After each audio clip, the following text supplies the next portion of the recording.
Når man skal oprette en vagt i nøglevagtskalenderen, gør man det inde på sin Google Calendar account, hvor man lige logger ind.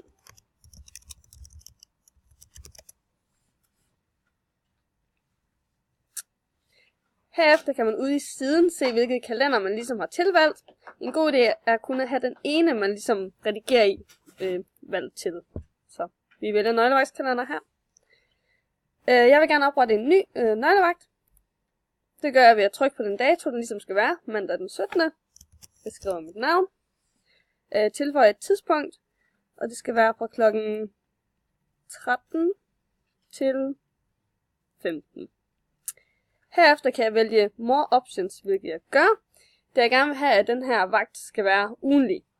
Så herinde kan vi vælge Does not repeat, doesn't repeat, eller Weekly on Monday, hvilket er det, jeg ønsker. Så kan vi se nu, at der er Maria kl. 13 hver eneste mandag. Det næste uendelige antal mandag. Hvis der er en enkelt mandag, hvor jeg ikke kan komme, kan jeg trykke på den. Skal jeg sige slet. Og skal jeg sige this event. Så er det kun den enkelte mandag, jeg sletter. Hvis jeg nu finder ud af, at jeg kan faktisk ikke mandag længere. Det skal være om tirsdagen i stedet for. Så går jeg ind i slet event.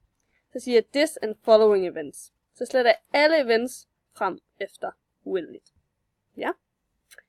Hvis jeg trykker her, og tænker, at jeg skal slette den for evigt, så skal man aldrig vælge all events, for så sletter man alle events i hele kalenderen. Det vil sige også alle andres vagter. Aldrig vælg den nederste. Så yes, slet this event. Bam. Så er kun den her tilbage.